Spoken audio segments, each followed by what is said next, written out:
The stars are like letters that inscribe themselves at every moment in the sky.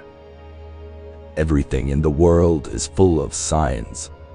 All events are coordinated. All things depend on each other. Everything breathes together. The soul that beholds beauty becomes beautiful. Knowledge has 3 degrees: opinion, science, illumination. The means or instrument of the first is sense, of the second, dialectic, of the third, intuition. Beauty is rather a light that plays over the symmetry of things than that symmetry itself. Knowledge, if it does not determine action, is dead to us. Never stop working on your statue until the divine glory of virtue shines out on you, until you see self-mastery enthroned upon its holy seat. Life is the flight of the alone to the alone. Fear must be entirely banished. The purified soul will fear nothing.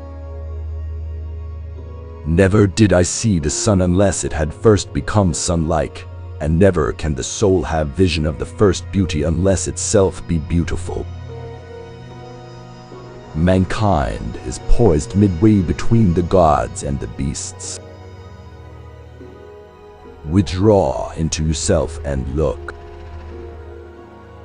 Become vision itself.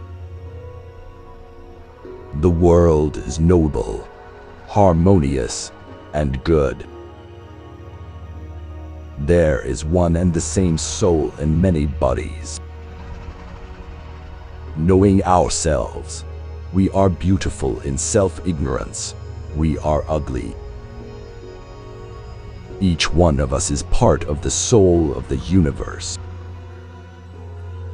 All things are filled full of signs, and it is a wise man who can learn about one thing from another.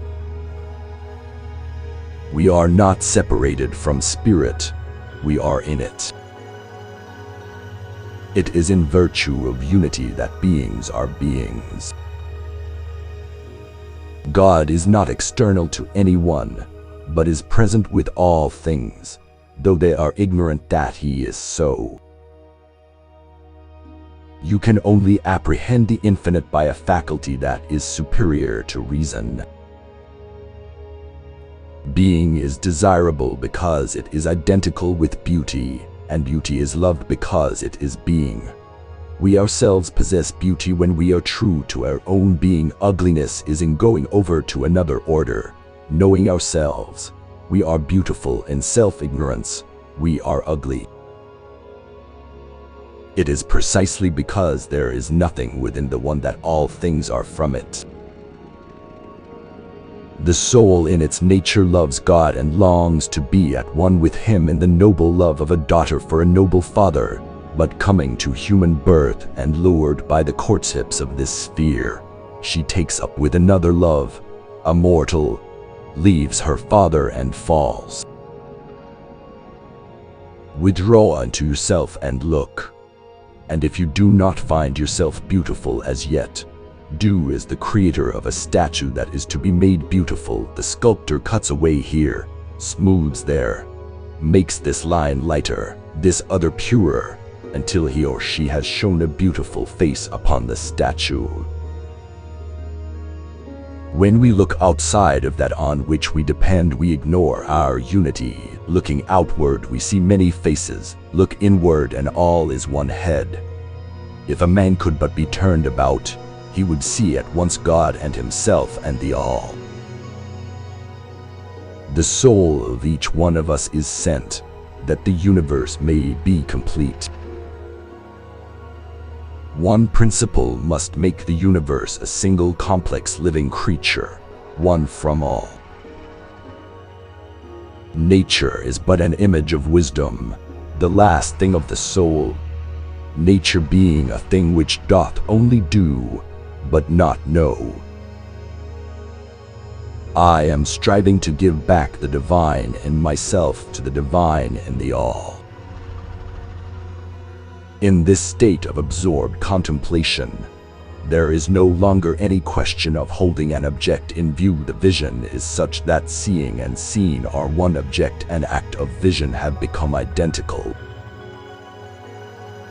The purification of the soul is simply to allow it to be alone.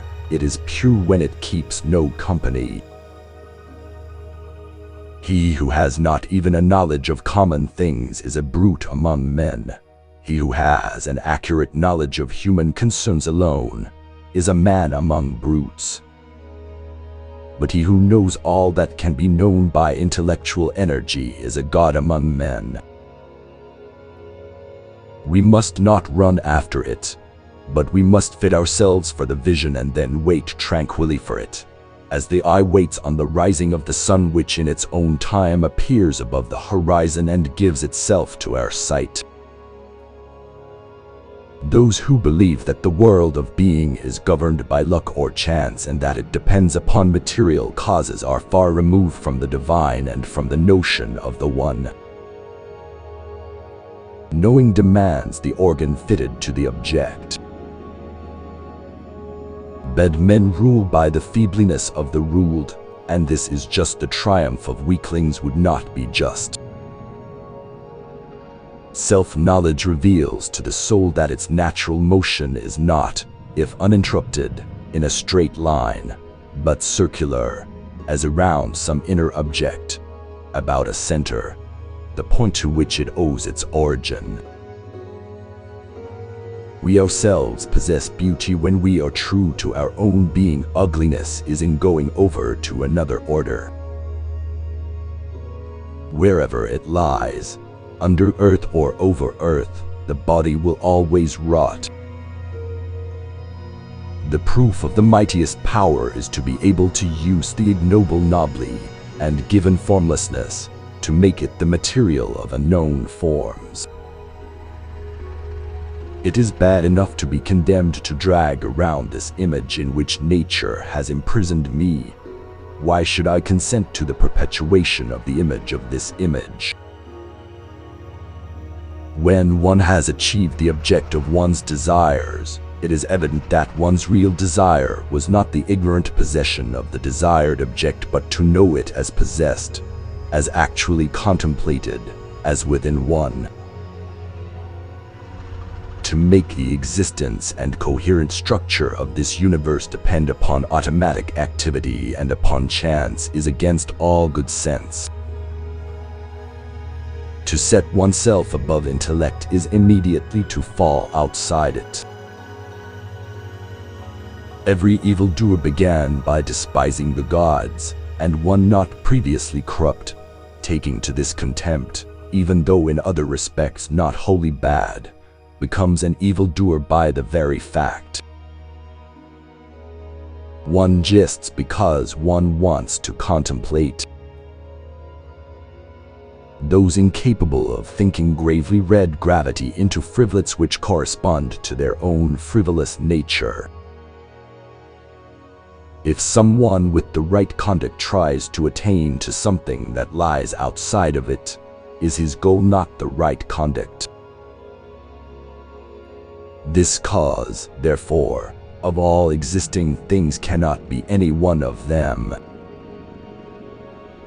What do you experience on perceiving yourselves lovely within?